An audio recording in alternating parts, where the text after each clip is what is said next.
자, 수업 참여한 학생들은 전자소비오 시스템의 추가 집필을 하도록 하고요.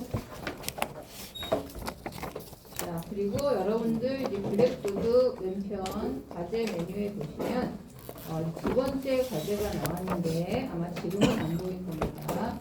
이 과제는 지난번 첫 번째 과제하고 마찬가지로 목요일에서 금요일 넘어가는 밤 12시에 보이기 시작을 해서 일요일 날 저녁 11시 59분까지 딱 3일간 과제가 보일 거고요. 이 사이 여러분들은 이 과제를 아무 때나 편한 시간에 풀어서 내시면 되는데 설정은 두 번 제출 가능하게 설정이 되어 있지만 두 번째 제출한 과제는 채점하지 않습니다. 첫 번째 제출한 답안으로만 채점을 합니다. 여러분들이 첫 번째 과제 해봐서 알겠지만 첫 번째 제출을 하고 나면 문항 하나하나의 점수는 안 보이는데 전체 점수가 몇 점으로 뜹니다. 그렇기 때문에 점수를 보고 다시 수정해서 두 번째 과제를 제출하시는 학생들이 있는데 두 번째 제출 과제는 채점하지 않고요. 이번 과제는 3장입니다. 시험 범위가, 과제 범위가. 그래서 이제 여러분들이 3장 공부를 충분하게 한 다음에 과제를 푸시면 좀 더 많은 답을 맞출 수가 있을 겁니다. 문제는 전부 17개의 문항이 들어 있습니다. 일요일까지 과제 제출하시고요.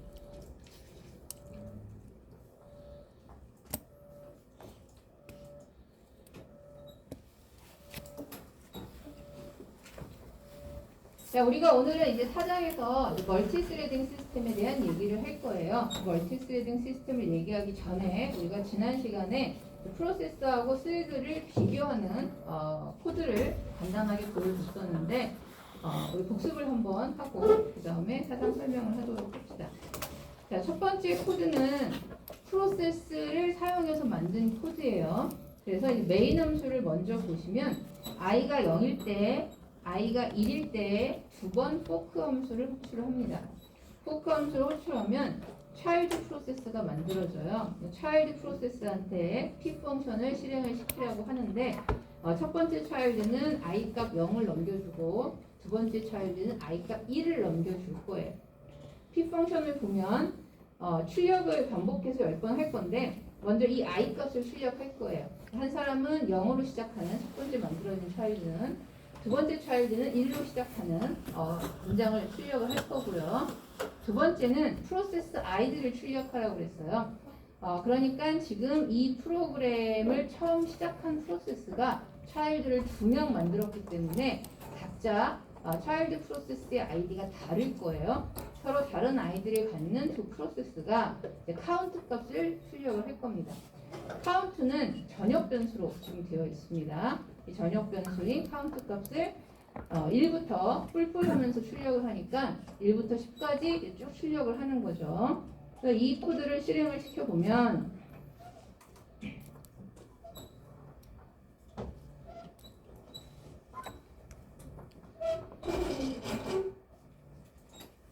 이렇게 출력이 되는 걸 볼 수가 있습니다.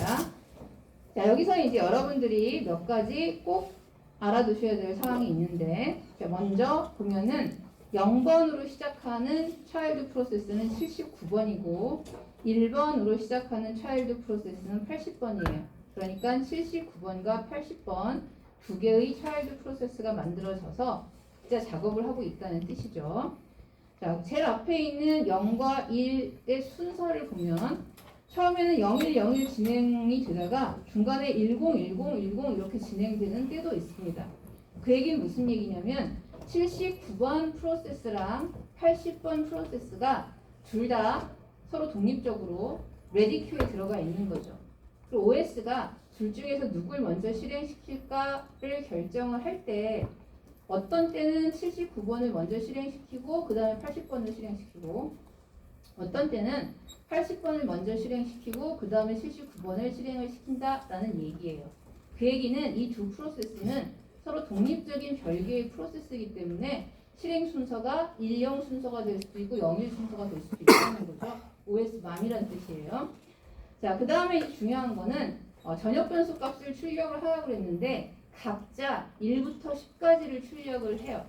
그러니까 첫 번째 차일드가 가지고 있는 카운트 값이 1, 2, 3, 4, 5, 6, 7, 8, 90으로 변하고 두 번째 차일드가 가지고 있는 카운트 값이 1, 2, 3, 4, 5, 6, 7, 8, 90으로 변하는 거죠. 이거는 어떻게 보면 너무나 당연한 얘기인데 우리가 지금 코드가 하나인 것처럼 보여요. 여러분들이 하는 착각이 코드가 하나니까 당연히 카운트도 하나고 그런데 왜 얘네들은 각자 작업을 할까라고 생각을 할 수도 있어요. 그러나 프로세스 이미지가 어떻게 생겼어요? 프로세스 이미지는 PCB 프로그램 코드 데이터 스택이에요. 그러면 페어런트 프로세스가 차일드 프로세스를 만들었다는 뜻은 새로 만들어진 차일드 프로세스는 자기 PCB, 자기 코드, 자기 데이터, 자기 스택이 있다는 얘기예요. 또 다른 차일드를 만들었다 그러면 두 번째 차일드도 자기 PCB, 자기 코드, 자기 데이터, 자기 스택이 있어요. 그러니까 그냥 우리가 봤을 때는 코드가 하나처럼 보였지만 사실은 이 코드를 처음 실행시킨 페어런트, 첫 번째 차일드, 두 번째 차일드가 각각 코드, 데이터, 스택, PCB를 다 갖고 있다는 얘기죠. 다시 말해서 카피 되었다는 얘기입니다. 그러니까 당연히 카운트는 차일드 카운터랑 첫 번째 차일드의 카운트 값이랑 두 번째 차일드의 카운트 값은 다 별개죠. 별도의 공간에 저장되어 있는 겁니다. 그러니까 각각 1부터 10까지 덧셈을 한 거죠. 자, 두 번째는 스레드를 이용해서 만든 코드입니다. 같은 작업을 하는 코드인데 멀티 스레드를 이용을 했어요. 아래쪽에 보시면 i가 0일 때 p 스레드 create 해서 스레드를 하나 만들어서 실행을 시켰습니다. 이번에 이제 t 펑션이 실행이 될 건데 첫 번째 스레드는 i 값 0으로 실행을 하겠죠. 그 다음에 i가 1일 때 다시 한번 p 스레드 create 해서 스레드를 하나 더 만들어서 이번엔 i 값 1로 t 펑션을 실행을 시킬 거예요.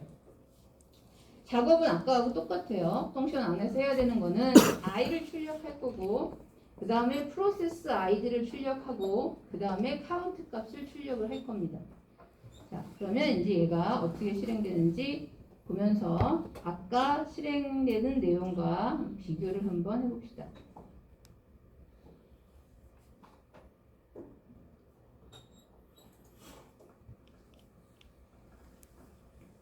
아까보다 훨씬 짧죠? 일단 여러분들이 첫 번째 알아야 되는 거는 앞에 1로 시작하는 애들이 있고 0으로 시작하는 애들이 있어요. 그러니까 1로 시작하는 스레드는 두 번째 만들어진 스레드, 0으로 시작하는 스레드는 첫 번째 만들어진 스레드예요. 그런데 또 역시 여기서도 순서가 중요한데 어떤 때는 1010 가다가 어떤 때는 0101 가다가 이렇게 순서가 바뀝니다. 이 얘기는 무슨 얘기냐면 지금 두 개의 스레드는 각자 레디 큐에 들어가서 아까는 프로세스 두 개가 레디 큐에 들어갔는데 이번에는 스레드 두 개가 레디 큐에 들어간 거예요. 대기를 하고 있으면 OS가 어떤 때는 0번 스레드를 먼저 실행을 시키고 그 다음에 1번 스레드를 실행을 시키고 어떤 때는 1번 스레드를 먼저 실행시키고 그 다음에 0번을 실행을 시킨다는 거죠. 그러니까 이 두 스레드는 서로 독립적인 실행의 단위고 순서가 서로 영향을 주지 않는 그렇죠? OS 맘대로 순서가 결정되는 그러한 개체다라는 것을 여러분들이 알 수가 있어요. 자, 그런데 중요한 건 뭐냐면 두 번째인데 그런데 프로세스 아이디를 출력하라고 그랬더니 두 사람 다 25,100번을 출력을 했어요. 그 25,100번을 출력했다는 얘기 무슨 얘기예요? 두 사람은 같은 프로세스다라는 뜻이에요. 프로세스가 같다는 뜻은 뭐와 같아요? 우리가 3장에서 배웠던 걸 기준으로 한다면 프로세스가 같다는 얘기는 프로그램 코드가 같다는 뜻이에요. 그러니까 지금 두 개의 스레드가 실행을 하는데 프로그램 코드를 한 세트만 가지고 있다는 뜻이에요. 각각의 스레드가 각자 프로그램 코드를 갖고 있는 게 아니라는 뜻이죠. 그래서 마찬가지로 데이터도 하나만 가지고 있어요. 한 세트만. 두 개의 데이터가 아니라.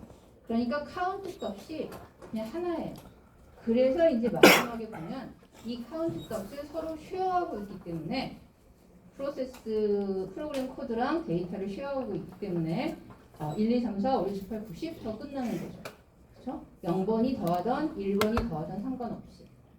자, 그래서 이제 이렇게 프로세스가 프로세스를 만들어서 작업하는 경우, 그 다음에 프로세스가 스레드를 만들어서 작업하는 경우 차이점이 뭔지 여러분들이 잘 보시고 그 다음에 이러한 스레드들을 어떻게 관리할지 우리가 4장에서 하나씩 짚어보도록 합시다.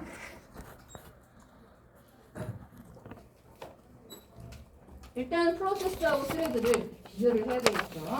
위쪽에 프로세스는 실행과 스케줄링의 단위이면서 리소스 오너십의 단위이다 라고 적혀 있는데 요거는 우리가 3장에서 배운 프로세스 기반의 시스템, 멀티스레딩을 지원하지 않는 시스템에서의 얘기예요. 그러니까 우리가 지금까지 3장에서 배운 프로세스는 실행을 해요. 실행을 하니까 당연히 상태도가 있죠. 어떤 때 러닝 하다가 어떤 때 레디 있다가 어떤 때는 블락도 되기도 하고. 그 다음에 자원 할당의 단위입니다. 메모리 1000번지부터 2000번지까지는 프로세스 A한테 할당된다. 이런 식으로 자원을 할당할 때 어떤 자원을 프로세스 누구한테 할당한다. 이런 식으로 이제 OS가 자원 할당을 합니다. 자, 그런데 여기서 이 두 가지 특성을 멀티스레딩 시스템에서는 서로 구분을 할 거예요. 구분을. 그래서 이제 어떻게 구분을 하냐면 스케줄링과 익세큐션의 단위는 스레드예요. 다른 말로 라이트 웨이트 프로세스라고 부르기도 합니다. 반면에 자원 할당의 단위는 여전히 프로세스예요. 다른 말로 우리가 태스크라고 부르기도 합니다. 이거는 이제 시스템마다 부르는 이름들이 조금씩 달라서 그런 거예요. 이게 무슨 얘기냐면 여전히 자원 할당은 프로세스예요. 그러니까 메모리 1000번지부터 2000번지까지는 프로세스 A한테 할당한다. 그런데 실행은 프로세스 A 안에서 여러 개의 스레드가 스레드 1번 실행, 2번 실행, 3번 실행 이렇게 실행이 될 수 있다는 뜻이고 여럿이 실행이 될 때 얘네들은 각자 레디 큐에 가서 OS의 선택을 받을 준비를 한다는 뜻입니다. 그럼 멀티스레딩이 가능한 시스템은 언제부터 나오기 시작을 했느냐? 일단 아주 옛날에 여러분들은 아마 거의 사용해 본 적이 없는 MS-DOS라고 하는 OS가 있었어요. 이때는 한 번에 프로그램이 하나씩 실행이 됐어요. 한 번에 한 프로세스가 실행이 되는 거죠. 당연히 한 프로세스는 하나의 스레드로 실행이 돼요. 그러다가 유닉스 시스템에서 동시에 여러 프로세스를 실행시키는 방식의 OS가 만들어졌어요. 그러나 여기에서도 한 프로세스 안에는 여전히 스레드가 하나예요. 그러니까 실행의 단위이면서 동시에 자원 할당의 단위가 되는 거죠. 스레드가 없을 수는 없어요. 어떤 프로세스가 실행을 하려면 적어도 스레드 하나는 필요한 거죠. 그러니까 기본으로 스레드 하나를 갖고 있는 프로세스, 스레드를 하나만 가질 수 있는 프로세스 하면 이게 이제 프로세스 기반의 멀티스레딩이 안 되는 시스템이고 여러 개의 스레드를 갖는 프로세스 하게 되면 이게 멀티스레딩 시스템이 되는 거죠. 그러다가 윈도우즈나 솔라리스 그 다음에 최신 버전의 유닉스에서는 멀티스레딩 시스템을 만들어 냈는데 여기서는 동시에 여러 개의 프로세스가 실행이 되는데 한 프로세스 안에서 여러 개의 스레드가 실행이 되는 거죠. 그래서 이제 굳이 그림으로 그려보면 이렇게 표현할 수가 있습니다. 왼쪽 위에 있는 게 MS-DOS와 같은 방식, 한 프로세스 안에 한 스레드. 왼쪽 아래쪽에 있는 게 유닉스와 같은 방식. 여러 프로세스가 시스템에 동시에 존재하지만 한 프로세스 안에서는 스레드 하나. 오른쪽 아래에 있는 게 이제 윈도우즈나 솔라리스 최신 버전의 유닉스 시스템처럼 여러 프로세스가 존재할 수 있는데 각 프로세스 안에 스레드가 여러 개. 오른쪽 위에 있는 그림은 우리가 이론적으로 이렇게 구분을 하려면 저런 걸 만들 수도 있겠지만 의미 없는 시스템이죠. 프로세스는 하나만 실행하는데 그 안에 스레드가 여러 개인 시스템, 이런 시스템은 별로 사용을 할 필요가 없습니다. 자, 그러면 이제 우리가 제일 처음에 얘기를 해야 되는 게 멀티 스레딩 시스템에서는 우리가 이제 3장에서는 프로세스 이미지를 굉장히 오랜 시간을 걸쳐서 설명을 했어요. 그런데 우리가 3장에서 사용한 프로세스 이미지는 멀티 스레딩 시스템에서는 당연히 사용할 수가 없어요. 프로세스 이미지가 완전히 다른 모양이 되겠죠. 그런데 또 그렇다고 해서 또 프로세스 이미지 안에 들어있던 4장에 있는 프로세스 이미지 안에서는 뭐 없어진다거나 이런 건 아니에요. 추가되는 게 있는 거죠. 모양이 변하는 거고. 자, 그래서 이제 우리가 제일 처음에 얘기를 할 거는 먼저 프로세스 이미지가 어떻게 변하는지를 알아야 돼. 그러려면 프로세스 이미지가 어떻게 변하는지 알려면 먼저 프로세스랑 스레드를 명확히 구분을 해야 된다는 거죠. 멀티 스레딩 시스템에서의 프로세스라고 하는 거는 자원 할당의 단위입니다. 자원 할당의 단위. 그 다음에 프로텍션의 단위예요. 그러니까 아주 쉽게 생각해서 내가 어떠한 자원을 A 프로세스한테 준다.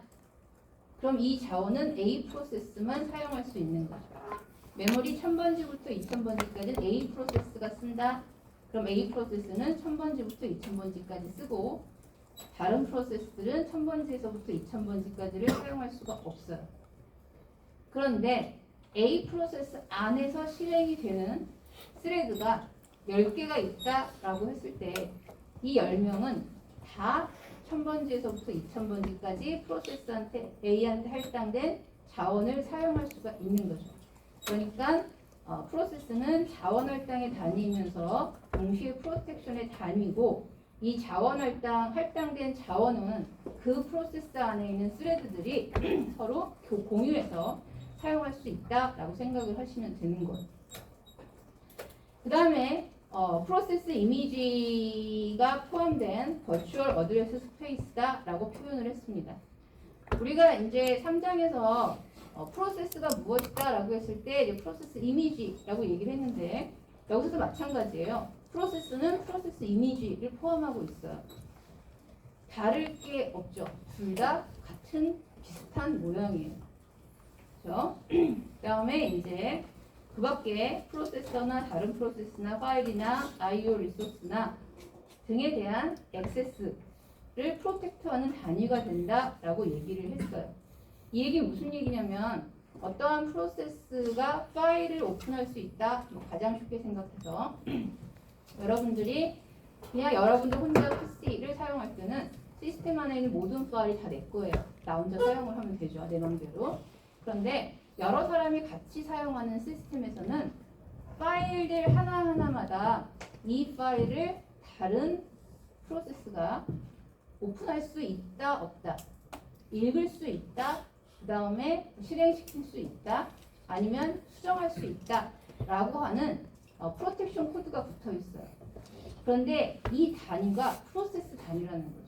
예를 들어서 A라는 파일을 읽는 작업을 프로세스 1번에 1번 스레드는 할 수 있는데 프로세스 1번에 3번 스레드는 할 수 없다.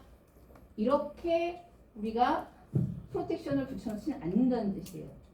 A라고 하는 파일에 대한 읽기 작업은 프로세스 1번이 할 수 있다라고 하면 그 프로세스 1번에 속한 모든 스레드들은 다 할 수 있다는 뜻이에요. 그러니까 어떠한 자원들에 대한 사용 권한들을 프로세스 단위로 우리가 할당을 하고 그 안에 속하는 스레드 단위로 할당하지는 않는다는 거죠. 그래서 이제 간단히 생각하면 프로세스라고 하는 거는 우리가 3장에서 배운 프로세스 이미지, 물론 모양은 조금 다릅니다. 4장에서는 그 프로세스 이미지를 뜻하는 거고 그 다음에 모든 자원 할당을 해주고, 그 다음에 사용 권한 이런 것들, 그 다음에 자원을 어떻게 사용하고 있느냐에 대한 관리, 이런 것들은 전부 프로세스 단위로 이루어진다라고 생각을 하시면 돼요. 그러니까 프로세스 A가 CPU를 지금 10시간째 쓰고 있다, 이렇게 말을 하지, 프로세스 A의 1번 스레드가 CPU를 몇 시간 쓰고 2번 스레드는 몇 시간 쓰고 이렇게 얘기하지는 않는다는 뜻입니다. 자, 그러면 이제 프로세스는 그렇고 스레드는 무엇이냐? 얘가 이제 실행 단위입니다. 실제로 실행을 하는 건 스레드 단위로 해요. 그러니까 당연히 실행 스테이트는 스레드 단위로 관리가 되겠죠. 만약에 스레드가 3개가 있는데 1번 스레드는 러닝 상태인데 2번 스레드는 레디 상태, 3번 스레드는 블락드 상태, 이렇게 각각 서로 다 다른 상태에 있을 수가 있습니다. 그래서 이제 execution state는 스레드 단위로 관리가 되고요. 그 다음에 각각 서로 다 다른 상태에 있을 수 있다는 말은 무슨 얘기예요? 1번 스레드가 실행을 하다가 타임아웃이 걸렸어요. 레디 상태로 갈 때 우리가 뭘 해야 되냐면 현재 CPU의 상태를 컨텍스트로 저장을 해야 돼요. 그러니까 1번 스레드의 컨텍스트가 저장이 돼야 된다는 뜻이죠. 2번 스레드가 실행을 하다가 IO 요청 같은 걸 했어요. 블락이 돼요. 그럼 당연히 얘도 실행이 중단됐으니까 지금 CPU 상태를 컨텍스트로 저장을 해야 되는데, 아까 1번 스레드가 타임아웃 때문에 중단됐을 때의 CPU 상태랑 2번 스레드가 지금 IO 작업을 요청해서 중단이 됐을 때의 CPU 상태랑 당연히 같을 리가 없죠. 그러니까 CPU의 상태인 컨텍스트는 스레드별로 가지고 있어야 돼요. 그래서 1번 스레드는 자기 컨텍스트, 2번 스레드도 자기 컨텍스트, 이렇게 스레드 컨텍스트를 각자 가지고 있어야 된다는 거죠. 또한 당연하게 스택도 각자 가지고 있어야 돼요. 우리가 3장에서 배웠던 프로세스 이미지를 생각을 해보면 먼저 프로그램 코드가 있습니다. 자, 프로그램 코드가 있는데 이 프로그램 코드는 실행을 한다고 바뀌지 않는다 그랬어요. 실행을 한다고 해서 프로그램 코드가 바뀌는 경우는 없죠. 그러니까 내가 지금 3개 스레드를 동시에 실행을 시키던 5개 스레드를 동시에 실행을 시키던 프로그램 코드는 하나만 있으면 돼요. 아까 예제에서 본 것처럼 2개의 스레드를 만들어서 각자 똑같이 T 펑션을 실행을 하라고 얘기를 했죠. 근데 T 펑션을 실행하는 과정에서 T 펑션의 모양이 바뀌지 않아요. 그럼 내가 괜히 T 펑션을 2개 복사해서 가지고 있을 필요가 없습니다. 그래서 코드는 무조건 하나만 있으면 돼요. 데이터 공간은 데이터 값은 바뀌어요. 실행을 하면서 아까 1, 2, 3, 4, 5, 6, 7, 8, 9, 10 변했죠. 그러나 공간의 크기나 모양이 변하진 않습니다. 그래서 데이터 공간은 역시 2사람이 있던 3사람이 있던 하나의 세트만 가지고 있어요. 그리고 그 데이터 값들을 쉐어합니다. 쉐어하는 거고요. 그런데 스택은 어떠냐 하면 스택은 한 세트를 가지고 관리할 수가 없어요. 왜냐하면 1번 스레드가 메인에서 A를 호출하고 A에서 B를 호출했다 하면 스택에는 메인의 지역 변수, A의 지역 변수, 그 다음에 B의 지역 변수가 쌓여 있을 거예요. 그런데 2번 스레드는 메인에서 A를 호출했는데 그 다음에 A에서 B가 아닌 C를 호출했어요. 그러면 2번 스레드는 메인에서 A, 그 다음에 B니까 C니까 메인에서 사용한 지역 변수, A에서 사용한 지역 변수, C에서 사용한 지역 변수를 가지고 있어야 돼요.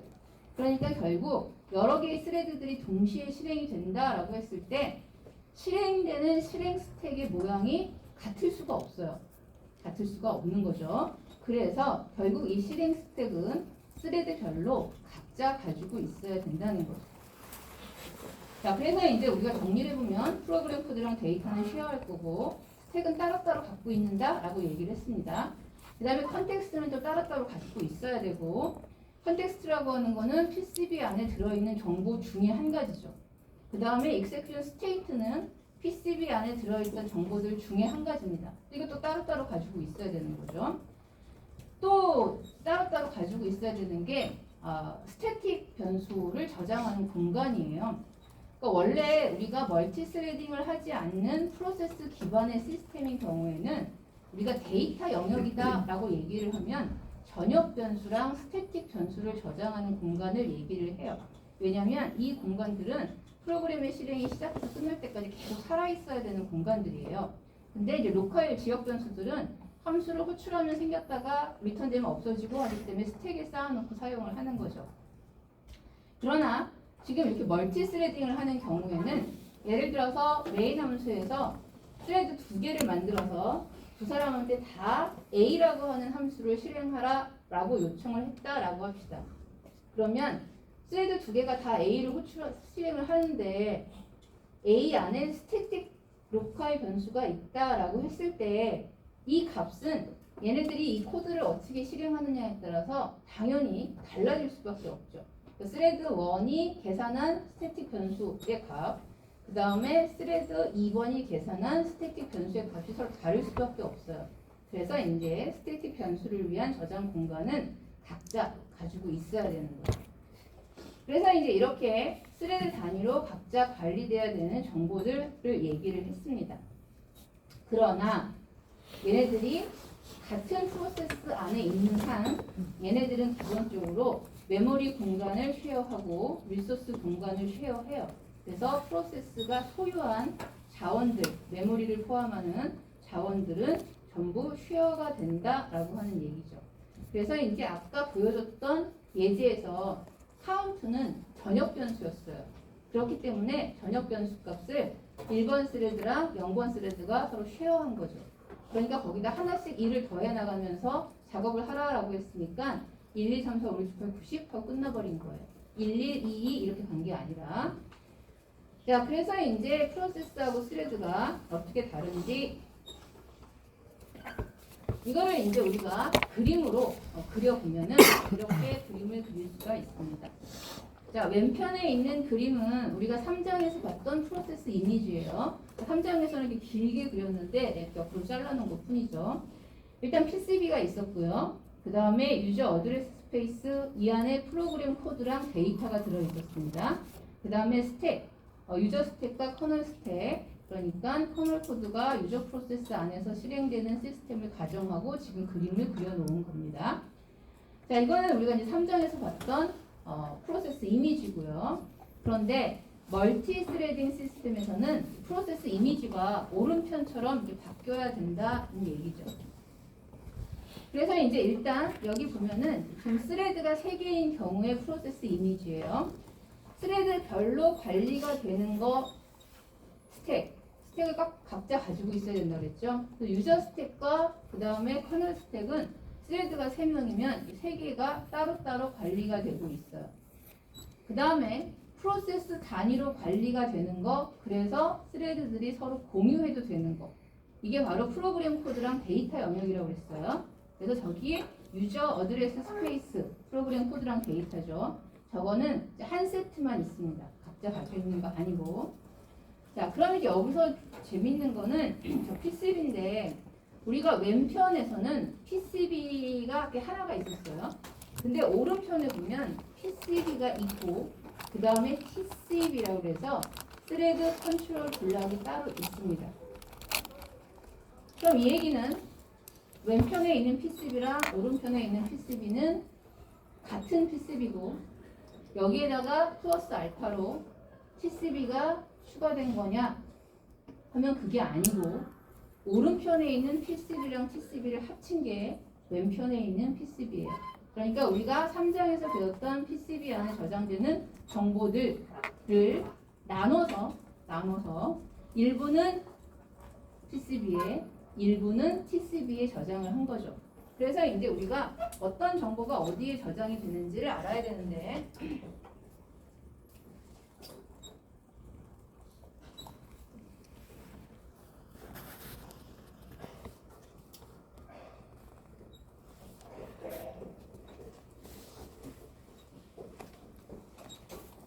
우리가 3장에서는 이렇게 배웠습니다. PCB 안에 들어가는 정보는 프로세스 ID 정보, 그 다음에 프로세서의 스테이트 인포메이션 정보, 그 다음에 프로세스의 컨트롤 인포메이션 정보, 이렇게 크게 나눠서 세 가지 정보가 PCB 안에 들어간다라고 했어요. 그런데 이제 이 정보들이 사장에서는 나누는 거죠. PCB에 여전히 들어있는 게 있고 TCB에 들어있는 것들이 있습니다. 자, 그럼 이제 먼저 ID 정보들은 어디에 들어가는 게 좋을까요? ID 정보가 뭐였냐면 이제 프로세스 ID, 그 다음에 시스템 안에서 프로세스가 만들어질 때마다 프로세스 트리를 관리하는데 나를 만든 나의 페어런트, 내가 만든 나의 차일드 아이디 뭐 이런 정보들이 관리가 된다고 그랬어요. 그 다음에 이 프로세스는 여러 사람이 사용하는 시스템인 경우에 오너가 있죠. 이 프로세스 만든 사람, 그럼 프로세스 만든 유저, 오너의 아이디 이런 것들이 관리가 된다고 그랬어요. 자, 이런 정보들은 프로세스 단위로 관리가 돼야 될지 스레드 단위로 관리가 돼야 될지 대부분의 경우 프로세스 단위로 관리를 하면 되죠. 그러니까 이 프로그램을 우리가 프로세스라는 거는 프로그램이 실행이 돼서 프로세스가 되는 거죠. 그럼 이 프로그램을 만든 사람이 난데 그러면 이 프로세스의 오너는 나예요. 그럼 이 프로세스 안에서 실행되는 스레드들도 다 당연히 오너가 나겠죠. 그러니까 내가 스레드 하나하나마다 오너가 다를 수가 없어요. 첫 번째 스레드는 오너가 난데 두 번째 스레드는 다른 사람의 오너다 이럴 수가 없기 때문에 이런 정보들은 다 프로세스 단위로 관리되는 정보죠. 그래서 이제 대부분의 정보가 프로세스 단위로 PCB 안에 관리가 된다 생각을 하시면 돼요. 물론 이제 스레드 컨트롤 블럭 안에도 스레드 아이디 이런 것들은 당연히 있어야 되죠. 자, 그럼 이 두 번째 정보 프로세서의 스테이트 인포메이션인데 프로세서 스테이트 인포메이션은 프로그램이 실행을 하다가 프로세스가 실행을 하다가 타임아웃이나 다른 이유로 딱 중단이 됐을 때 그때 CPU 안에 레지스터 값들이라고 했어요. 여기서는 프로세스가 실행을 한다는 말을 쓰지 않습니다. 당연하죠. 왜냐하면 실행의 단위를 우리가 스레드라고 불렀기 때문에 실행은 스레드가 하는 거예요. 그러니까 프로세스가 중단이 됐을 때 CPU의 상태라는 말을 우리가 사용하지 않기 때문에 당연히 프로세서 스테이트 인포메이션은 TCB 안에 들어가 있어야 되겠죠. TCB 안에 들어가서 스레드 단위로 관리가 돼야 됩니다. 그럼 이제 세 번째 프로세스 컨트롤 인포메이션인데 프로세스 컨트롤 인포메이션 안에는 우리가 앞에 3장에서는 실행을 할 때 관리가 돼야 되는 정보랑 그 다음에 자원과 관련해서 관리가 돼야 되는 정보들이 다 들어있었어요. 그러니까 3장에서는 프로세스를 실행시키고 관리하는 데 필요한 모든 정보가 다 여기 들어있었죠. 프로세스 컨트롤 인포메이션 안에. 그런데 이제 4장에서는 자원과 실행을 나눠야 돼요. 그러니까 지금 여기 들어있던 정보들 중에 일부 자원과 관련된 정보, 그러니까 메모리 몇 번지부터 몇 번지까지 할당되어 있다, 어떤 파일에 대한 어떤 권한을 가지고 있다, 뭐 얘가 지금까지 CPU를 얼만큼 많이 사용했다, 뭐 이런 것들은 전부 PCB 안에 들어가고, 그러나 실행에 대한 정보, 스레드의 상태는 지금 레디 상태다. 그 다음에 실행을 하면서 뭘 어떻게 했다, 뭐 이런 실행과 관련된 정보들을 스케줄링 할 때 우선순위는 어떻게 된다, 이런 정보들은 스레드 단위로 관리가 돼서 TCB 안에 들어있어야 된다는 뜻이에요. 그래서 이제 자원 정보랑 그 다음에 실행 정보를 이렇게 나눠서 PCB하고 TCB 안에서 각자 관리를 한다는 얘기입니다. 그러니까 당연히 왼편에 있는 그림에서의 PCB와 오른편에 있는 그림에서의 PCB가 같은 데이터냐라고 물어보면 당연히 아니라고 해야 되는 거죠. 여기 PCB하고 PCB를 합치면 그때 왼편에 PCB가 되는 겁니다.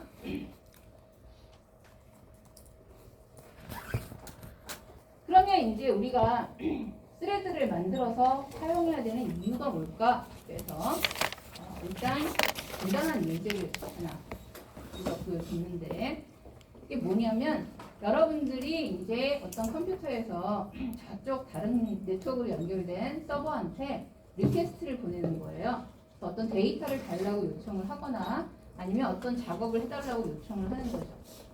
만약에 이거를 하나의 프로세스로 우리가 실행을 한다면 이 작업을 쭉 하다가 초록색이 작업하는 겁니다. 그 다음에 서버한테 리퀘스트를 보내요. 그럼 서버가 이 리퀘스트를 처리해서 나한테 응답을 줄 때까지 이제 한참 기다려야 되죠. 기다리는 부분이 체크, 깜장색 체크로 표시가 되어 있는 거예요.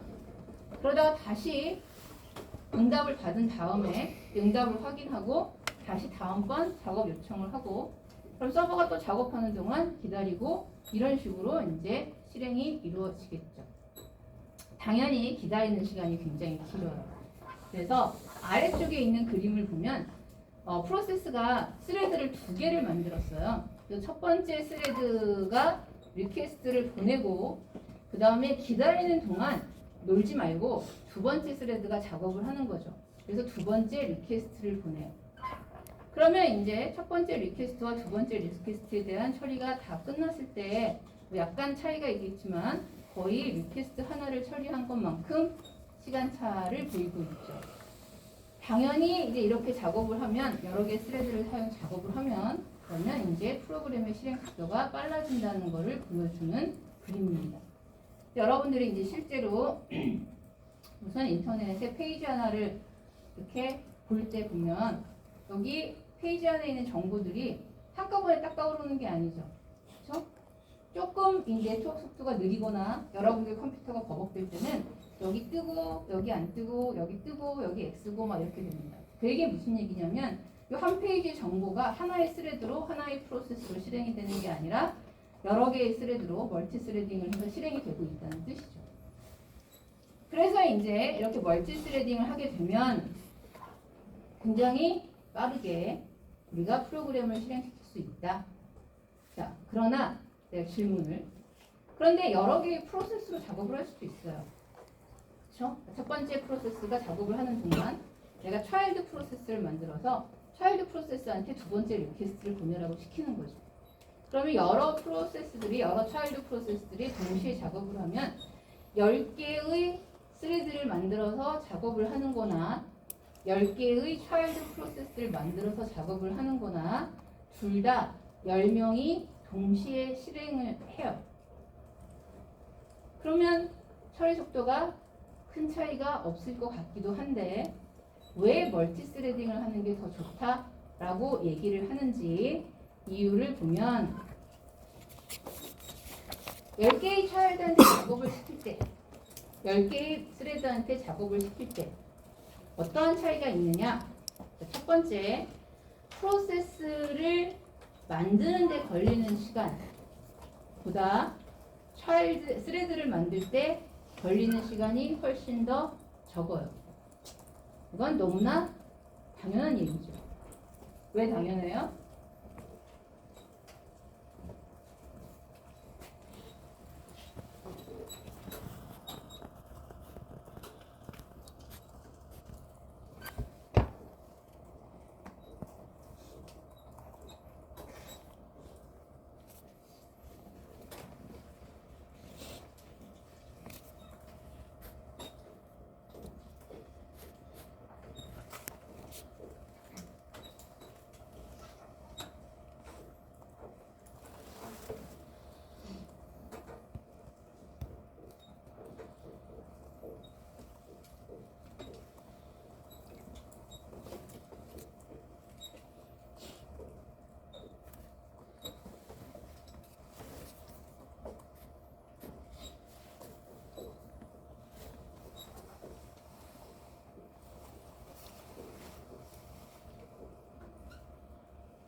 그림으로 그려놓고 보니까 확실하게 이해가 되죠. 왼편 그림은 P1이라고 하는 프로세스가 P2하고 P3라고 하는 두 개의 차일드 프로세스를 만들어내는 과정이에요. 프로세스는 아까도 얘기했지만 별개의 독립된 구조체라고 얘기를 했어요. 그 얘기는 무슨 얘기냐면 얘네들은 그대로 다 카피를 해서 새로운 프로세스를 만듭니다. 근데 말이 쉽지, 그렇죠? 저 프로그램 코드가 얼마나 길어요? 지금 저기서는 내가 되게 조그맣게 그려놨지만 저 프로그램 코드가 크기가 어마어마하겠죠. 그러면 PCB 카피하고 코드 카피하고 데이터 카피하고 스택까지 전부 카피를 해야 프로세스가 만들어지는 겁니다. 그래서 프로세스 하나를 만든다는 거는 굉장히 시간이 오래 걸리는 작업이죠. 반면에 오른쪽에 있는 그림은 내가 스레드 2개를 더 만든 거예요. 스레드들은 기본적으로 프로그램 코드랑 데이터를 쉐어합니다. 그리고 스택만 더 만들면 되는 거죠. TCB랑. 그러니까 아래쪽에 보면은 T1이라고 하는 스택을 가지고 있었는데 T2라고 하는 스택 하나 만들고 그 다음에 T3라고 하는 스택 하나 만들고 스택만 새로 만들면 돼요. TCB랑. 그러니까 당연히 새로운 스레드를 만드는 데는 시간이 훨씬 적게 걸릴 거예요. 그러니까 프로세스를 만드는 걸 비하면 굉장히 적은 시간으로 스레드를 만들 수 있다는 거죠. 당연히 만드는 데 시간이 적게 걸리니까 없앨 때도 시간이 적게 걸립니다. 왜냐면 지금 스택 같은 경우에는 이 프로세스가 할당되어 있는 메모리 공간을 그대로 유지하면서 스택 하나만 없애는 거예요. 스레드가 없어지면. 그런데 지금 이 프로세스는 프로세스 하나하나마다 각자 자기 공간을 가지고 있기 때문에 내가 프로세스 하나를 없앤다라고 하면 그냥 단순하게 메모를 지워서 되는 게 아니라 할당된 자원들을 다시 다 반납해서 공간을 비우고 이 프로세스한테 할당된 모든 메모리 공간뿐만 아니라 다른 자원들을 다 반납을 받아야 돼요. 그래서 터미네이트 하는데도 시간이 굉장히 오래 걸릴 수밖에 없습니다. 그 다음에 이제 스위칭 하는데도 시간이 오래 걸린다라고 얘기를 했는데 우리가 이제 사실은 프로세스 스위칭을 하던 스레드 스위칭을 하던 다 마찬가지입니다. 여기서 이제 여러분이 잠깐 착각하면 안 되는 게 내가 멀티 스레딩을 한다고 해도 그렇죠? 어차피 CPU가 하나라고 한다면 1번 프로세스에 1번 스레드를 실행하다가 얘가 타임아웃이 됐는데 그 다음에 2번 프로세스에 2번 스레드를 실행해요. 그럼 당연히 프로세스 스위칭 해야 되죠. 프로세스가 바뀌는 거니까. 그런데 그게 아니라 1번 프로세스에 1번 스레드를 실행하다가 1번 프로세스에 2번 스레드를 실행해요. 이런 식으로 스레드만 바뀌는 경우가 있을 수가 있겠죠. 어차피 스케줄링 하는 거는 OS 맘이니까 OS가 같은 프로세스의 스레드를 계속 실행을 시켜줄 수가 있어요. 하나가 중단이 됐다고 했을 때 만약 그런 경우라면 프로세스에서 프로세스 스위칭하는 것보다 스레드 스위칭하는 게 우리가 저장해야 되는 정보가 훨씬 적습니다. 물론 프로세서 스테이트 인포메이션 컨텍스트가 저장되는 건 맞아요. 그런데 컨텍스트 말고도 굉장히 많은 다른 정보들이 스위칭을 할 때 저장이 돼야 돼요. 근데 그런 다른 정보들을 저장하는 게 확실히 줄어들겠죠. 그래서 이제 좋은 점이 세 가지. 마지막 네 번째는 얘네들이 공유 공간을 사용한다는 거예요. 우리가 이제 카운트 예제를 들어보자면 파일을 만들어내서 작업을 할 때는 얘가 원래 카운트를 가지고 있었어요. 0. 파일을 만들면 카피가 되니까 당연히 이렇게 카운트가 카피됩니다. 파일을 하나 더 만들면 당연히 얘도 이렇게 카피가 돼요. 그러니까 얘는 이 카운트 값을 1, 2, 3, 4, 5, 6, 7, 8, 9, 10 얘도 카운트 값을 1, 2, 3, 4, 5, 6, 7, 8, 9, 10 바꿔가면서 작업을 하는 거죠. 그래서 두 사람이 다 1, 2, 3, 4, 5, 6, 7, 8, 9, 10을 두 번을 찍게 되는 거죠. 반면에 지금 이 공간에서는 여기 카운트가 이렇게 하나 있어요. 0. 그러면 여기 세 명이 작업을 할 때 두 명이 작업한다라고 했을 때 얘하고 두 사람이 0, 1, 2, 3, 4, 5, 6, 7, 8, 9, 10 이렇게 찍게 되는 거죠. 그래서 이제 이렇게 공간을 쉐어하는 경우에 도대체 어떠한 장점이 있느냐? 장점만 얘기를 하면 통신을 할 때 커널이 끼어들 필요가 없다는 거예요. 원래 우리가 이제 통신을 할 때는 만약에 내가 A라고 하는 프로세스에서 B라고 하는 프로세스로 어떤 데이터를 보내야 되는 상황이에요. 메시지를. 그러면 A에서 B로 직접 메시지를 보내는 건 불가능합니다. A가 OS한테 메시지를 보내. 그럼 OS가 그 메시지를 B한테 보내는 거야. 그래서 모든 통신에는 중간에 OS가 끼어들어서 메시지를 주고받는 작업을 대신 해줘야 돼요. OS가 계속 끼어드니까 당연히 스위칭이 발생하고 시간이 걸리겠죠. 반면에 여기서는 만약 얘네들이 공간을 쉐어하고 있기 때문에 끼어들 필요가 없어요. 그러니까 한 사람이 저기에다가 전역 변수에다가 뭐라고 쓰면 다른 사람이 그걸 읽어가면 그럼 되는 거죠. 그래서 OS가 끼어들지 않고 통신을 할 수가 있다라고 하는 얘기입니다. 이 중에서 이제 첫 번째 하고 네 번째가 중요하죠. 물론 두 번째하고 세 번째도 시간을 세이브하긴 하는데 시간 세이브가 어마어마하다라고 말하기는 좀 그렇습니다. 조금 세이브하는 겁니다. 그러나 첫 번째하고 네 번째는 시간 세이브가 어마어마하죠. 그래서 이제 여러 개의 차일드 프로세스를 만드는 것보다 여러 개의 스레드를 만드는 게 훨씬 효율적이다.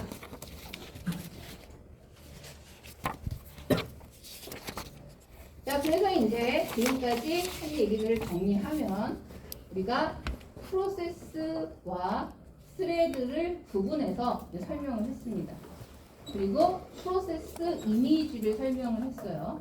프로세스 이미지 안에 스레드별로 여러 개의 스택과 TCP가 있는 모양, 3장에서 봤던 프로세스 이미지랑은 좀 다른 모양이죠. 그 다음에 스레드가 왜 필요한지 하는 얘기를 했어요. 자, 그 다음에는 이제 스레드를 관리를 해야 되니까 당연히 얘도 저 프로세스처럼 상태도를 가지고 있겠죠.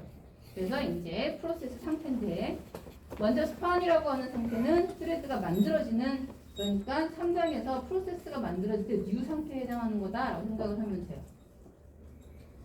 그 다음 레디 상태, 러닝 상태, 블락 상태는 3장에서 우리가 프로세스의 레디 상태, 러닝 상태, 블락 상태랑 똑같습니다. 3장에서는 프로세스가 실행을 했고 여기서는 이제 스레드가 실행을 한다는 점만 다르죠. 그 다음 피니시는 스레드가 종료한 상태예요. 프로세스의 종료와 스레드의 종료는 다르죠. 프로세스가 제일 처음에 하나의 스레드로 시작을 합니다. 스레드 없이 시작하는 프로세스는 존재하지 않아요. 일단 실행을 하려면 스레드가 최소 하나는 있어야 돼요. 처음에 하나의 스레드로 실행을 시작하다가 중간에 스레드들을 만들어냅니다. 막 2개, 3개, 4개. 그러다가 스레드들이 종료를 하면 다시 뭐 3개, 2개, 하나 줄어들었다가 다시 2개, 3개 늘어났다가 이렇게 프로세스가 실행을 시작해서 끝날 때까지 그 안에 들어있는 스레드의 개수는 계속 변하죠. 최소 1개에서 2개, 3개, 4개 늘어났다 줄었다 늘어났다 줄었다 합니다. 자, 그래서 이제 스레드가 종료하는 상태까지 이렇게 5개 상태를 얘기를 했는데 이 5개 상태의 상태도는 우리가 3장에서 봤던 프로세스의 5가지 상태의 상태도와 화살표가 똑같아요. 그 화살표 그대로 사용을 하시면 됩니다. 자, 여러분들한테 스레드의 상태도 그려라 하면 그 그림이랑 똑같이 그리시면 돼요. 그런데 이제 내가 만약에 7개의 상태도로 스레드의 상태를 표현할 수가 있겠느냐라고 물어보면 여러분들은 뭐라고 대답을 해야 돼요? 우리가 3장에서 상태도 2개를 배웠죠. 5개의 상태를 가지는 프로세스 상태도, 7개의 상태를 가지는 프로세스의 상태도. 이 2가지가 프로세스의 상태도를 표현하는 표준 상태도라고 그랬어요. 4장에서는 스레드의 상태는 3장에서 배운 5가지 상태를 가지는 상태도하고 똑같이 그림을 그릴 수 있다고 그랬어요. 그러면 7개 상태도처럼 그림을 그릴 수도 있을까? 라고 질문을 했을 때 yes 또는 no.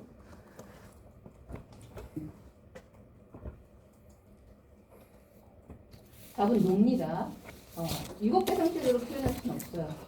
자, 왜냐면 그 7개 상태는 2개의 서스펜드 스테이트를 갖는 상태도였어요. 기억나죠? 서스펜션은 여러 가지 이유가 있었는데 가장 큰 이유가 스워핑 아웃이에요. 그러니까 어떤 프로세스가 실행을 하다가 블락이 돼요. 계속 프로세스들이 블락이 되다 보면 어느 순간 프로세스들이 블락 큐에 다 가 있고 레디 큐는 거의 비어 있는 상황이 되는 거죠.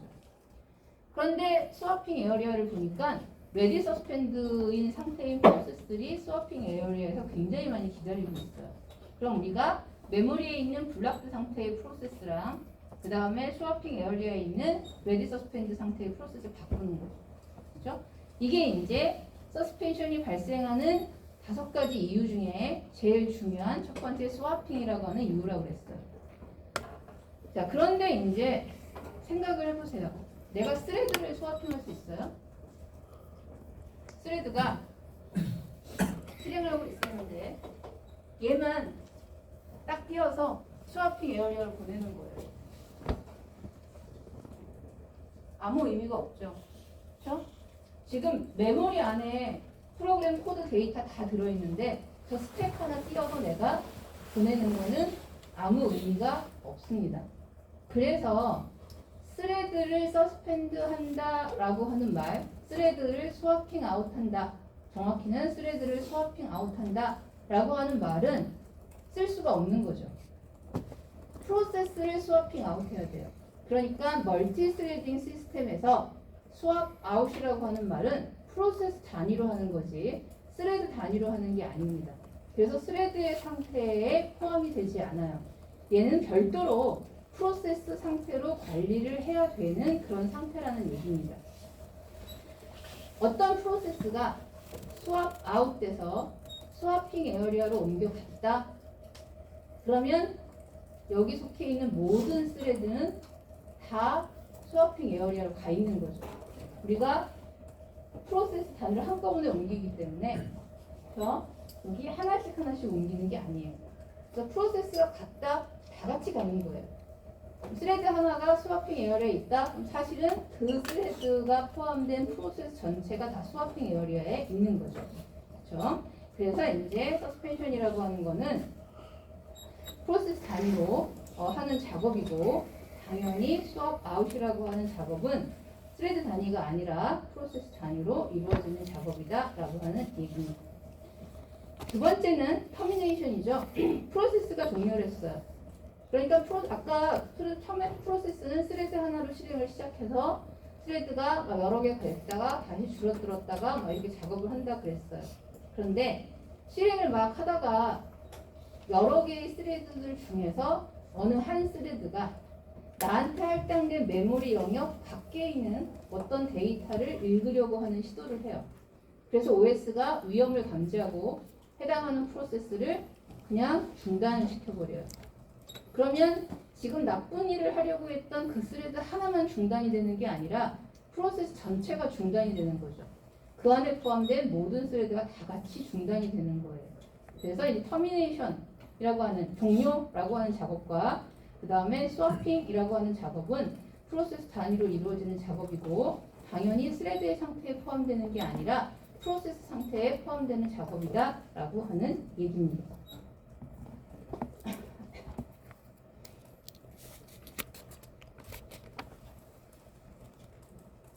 그런데 사실은 우리가 3장에서 배운 서스펜드가 발생하는 이유가 스왑 아웃만 있는 게 아니라 다른 게 또 있었어요. 좀 5가지 이유가 있었는데 또 그 5가지 이유 중에는 스레드 단위로 서스펜드를 시켜야 되는 이유들도 있죠.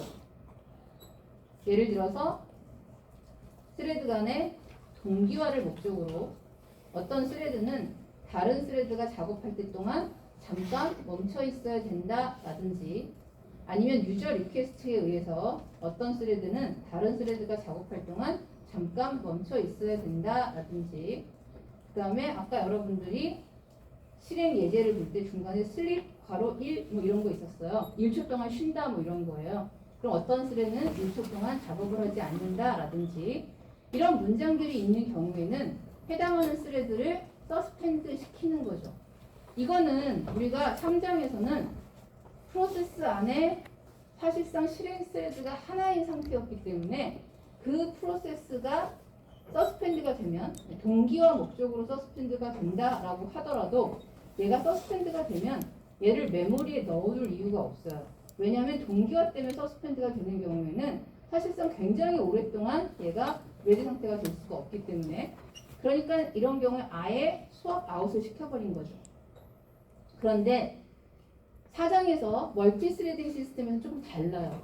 왜냐면 내가 지금 스레드가 3개가 있는데 저 3개의 스레드 중에 하나가 동기화 때문에 서스펜드가 돼야 돼요. 그런데 나는 아직 2개의 스레드가 더 있어요. 그러니까 저 2 스레드가 계속 실행을 할 수 있기 때문에 이 프로세스를 수업 아웃을 할 필요가 없는 거죠. 그래서 이제 여러분들이 서스펜드라고 하는 이 용어를 프로세스 단위의 시스템에서 사용할 때랑 멀티 스레딩 시스템에서 사용할 때랑 조금 다른 의미로 사용을 해야 돼요. 그러니까 프로세스 기반의 시스템, 한 프로세스 안에 하나의 스레드만 있는 그런 시스템에서 우리가 서스펜션 그러면 그냥 수업 아웃이라고 생각을 하면 돼요. 서스펜드가 발생하면 해당하는 프로세스를 그냥 수업핑 에어리어로 옮긴다, 수업 아웃한다 라고 생각을 하시면 되고, 그러나 사장에서의 멀티 스레딩 시스템에서는 실행을 하고 있는 사람이 스레드죠. 그러니까 한 프로세스 안에 여러 개의 스레드가 있을 수 있어요. 그래서 내가 스레드 하나가 동기화 목적으로 서스펜드가 된다 라고 해도 여전히 다른 스레드들이 잘 실행을 하고 있으면 그럼 내가 얘를 수업 아웃할 이유가 없는 거죠. 이럴 때는 그냥 스레드 하나가 서스펜드 된 거예요. 그러다가 이제 어느 순간 이 프로세스에 속하는 스레드들이 다 서스펜드가 돼요. 그럼 더 이상 실행시킬 스레드가 없어요. 이럴 때는 진짜로 수업 아웃을 해야 되는 거죠. 그래서 이제 이 서스펜션이라고 하는 용어가 스레드의 서스펜션이라는 용어가 3장과 3장에서의 프로세스 서스펜션과 조금 다른 의미로 사용이 되어야 된다라는 걸 여러분들이 기억을 하셔야 됩니다.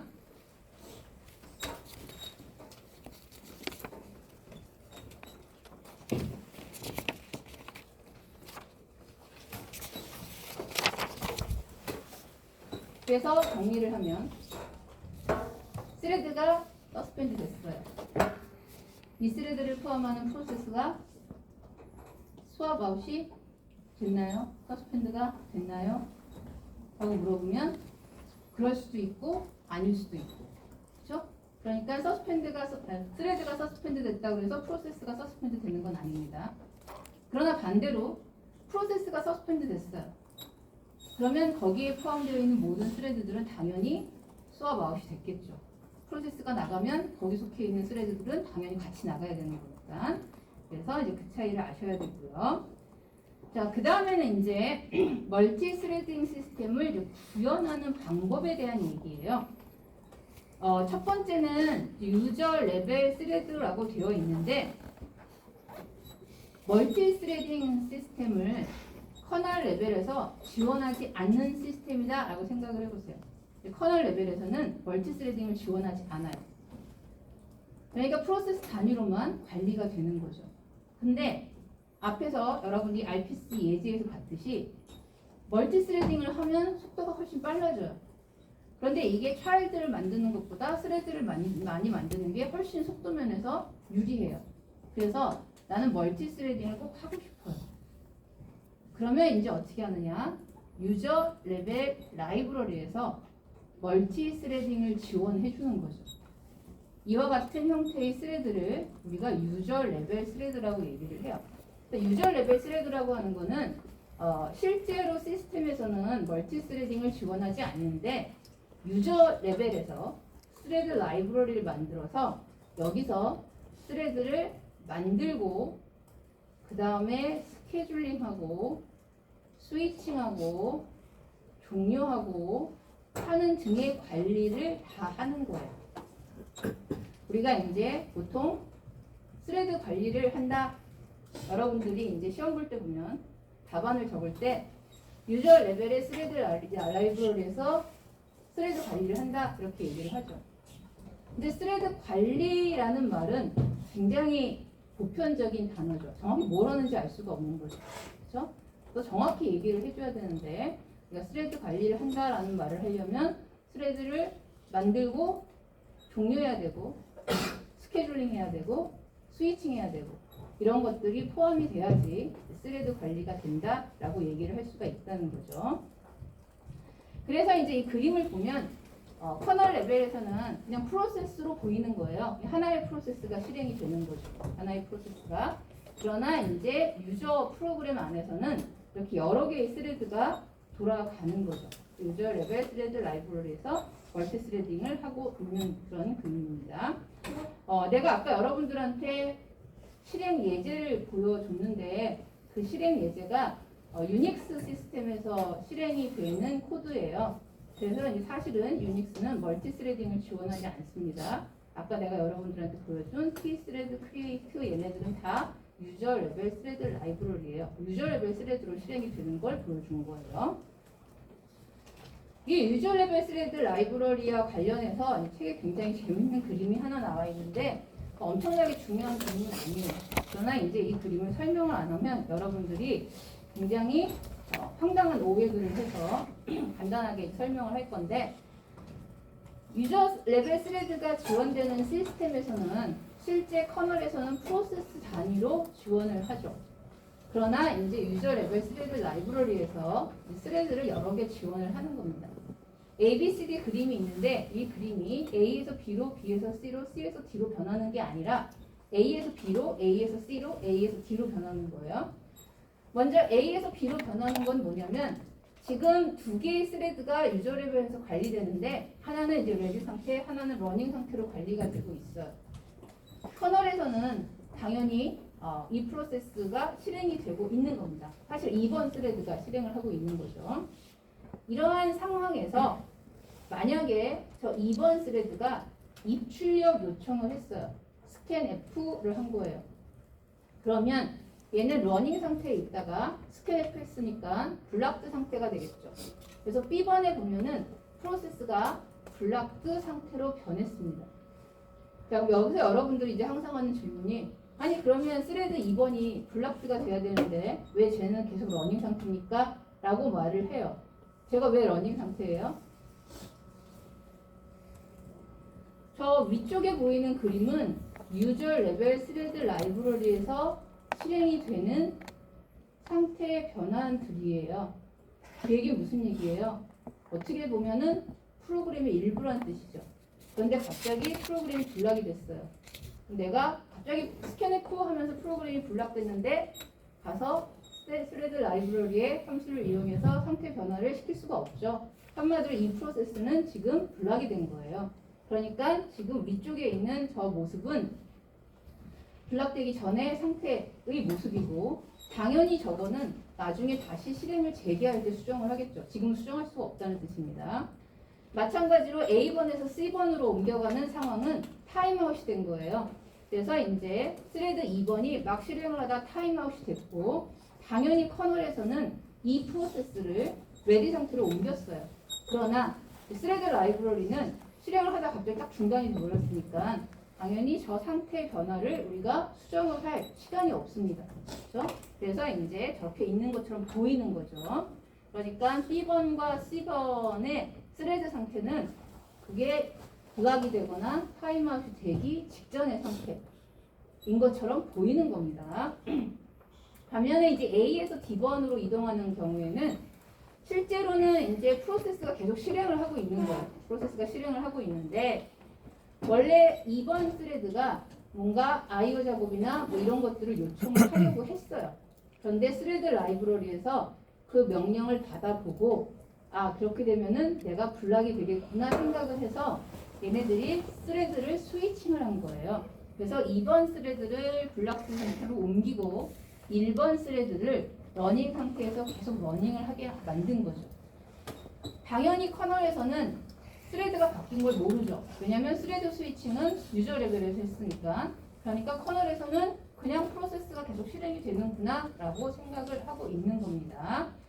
자, 그래서 이제 여기서 여러분들이 알아야 되는 건 뭐예요? 커널과 상관없이 유저 레벨에서 스레드 스위칭이 스레드 스케줄링이 가능하다라는 걸 아셔야 되는 거죠. 여기에 반해서 커널 레벨 스레드는 당연히 멀티 스레딩을 이 OS가 지원을 하는 겁니다.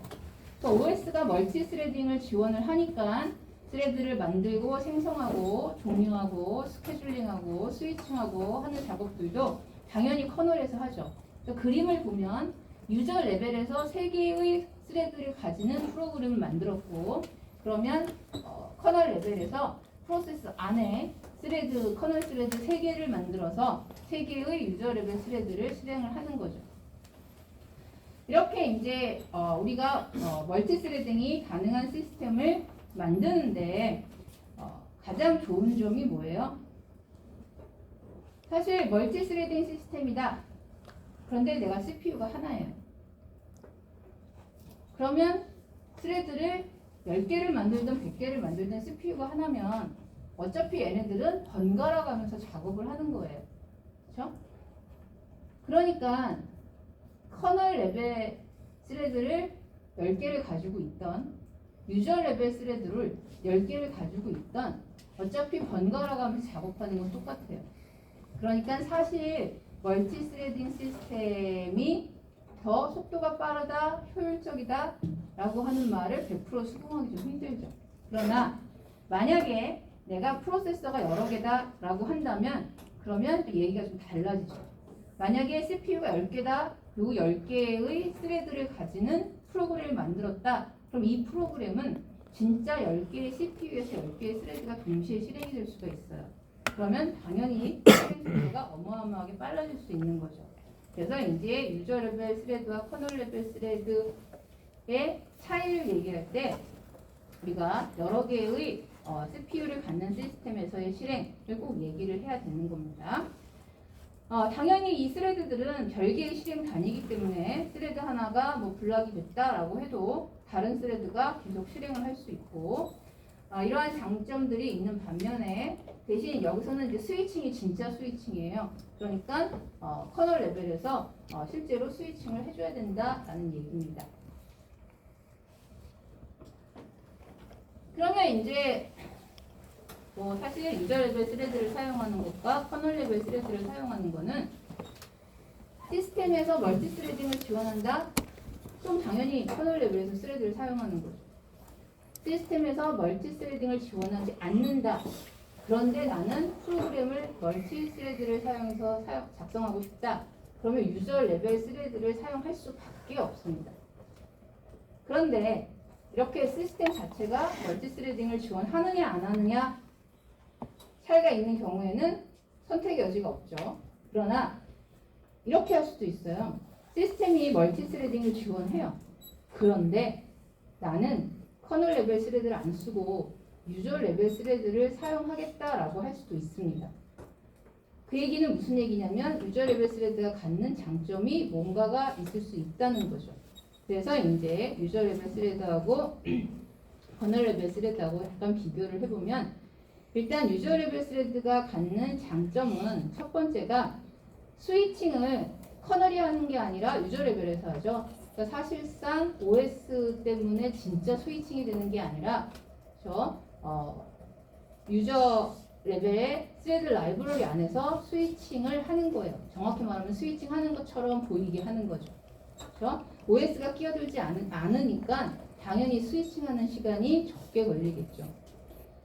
그 다음에 스케줄링인데 원래 이제 스케줄링은 우리가 9장, 10장에 가서 배우겠지만 시스템 단위의 스케줄링 알고리즘이 있어요.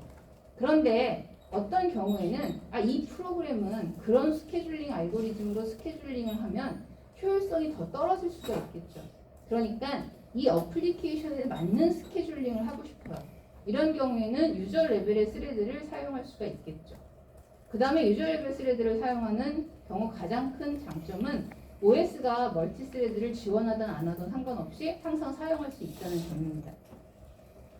반면에 이제 커널 레벨 스레드의 장점은 아까 얘기한 것처럼 CPU가 여러 개인 시스템에서는 진짜 동시에 실행을 시킬 수 있다는 점입니다.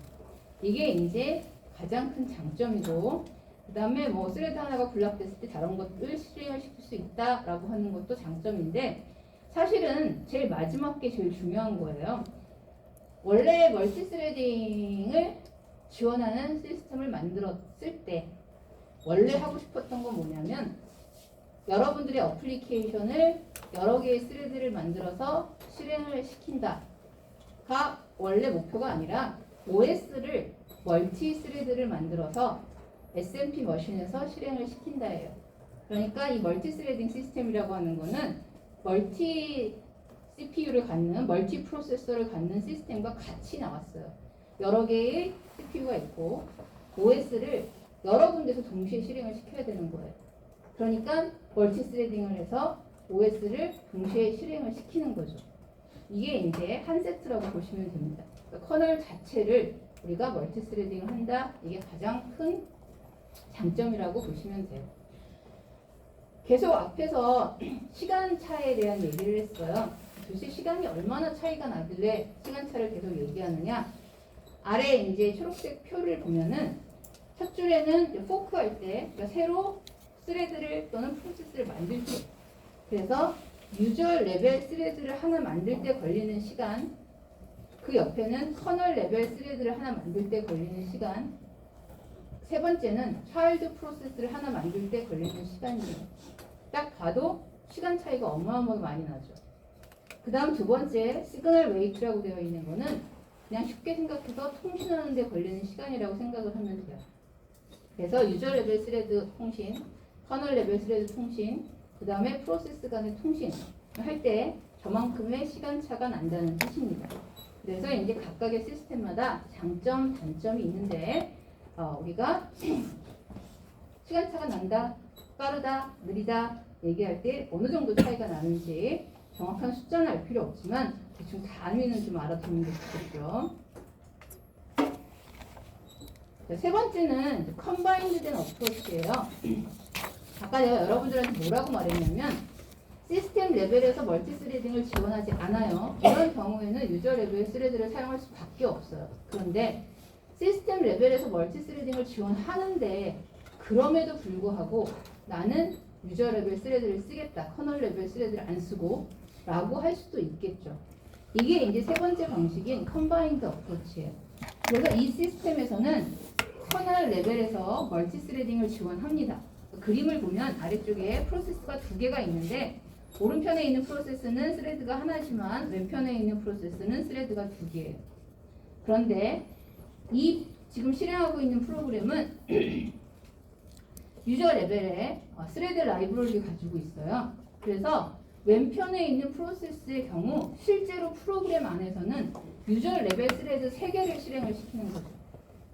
그러니까 유저는 유저 레벨 스레드를 3개를 만들어서 실행을 시키고 있는데 이 스레드 라이브러리에서 얘네들을 2개의 커널 레벨 스레드로 매핑을 시킨 거예요. 그래서 커널에서는 스레드 2개가 실행되고 있다라고 생각을 하고 있는 거죠. 그래서 이제 이렇게 유저 레벨 스레드와 커널 레벨 스레드를 다 사용하고 있는 시스템이 바로 이제 컨바인드 어프로치를 사용하고 있는 시스템입니다. 아까 잠깐 이름이 나왔던 솔라리스 같은 시스템들이 이렇게 두 가지를 다 사용을 하고 있어요. 왜 이렇게 두 가지를 다 사용하느냐? 간단히 얘기하면 커널 레벨 스레드의 장점, 그러니까 여러 개의 CPU를 갖고 있는 시스템에서 진짜 한 프로그램 안에 있는 여러 스레드를 동시에 실행시킬 수 있다라고 하는 장점과 그 다음에 유저 레벨 스레드의 장점, 스위칭 같은 거 할 때 아무래도 만들고 스위칭하고 이러는데 시간이 적게 걸린다라고 하는 장점을 둘 다 얻고 싶은 거죠. 그런 경우에 이렇게 컨바인드 어프로치를 사용한다라고 말을 할 수가 있습니다. 이거는 공식적인 장점이고 사실은 다른 이유가 있겠죠.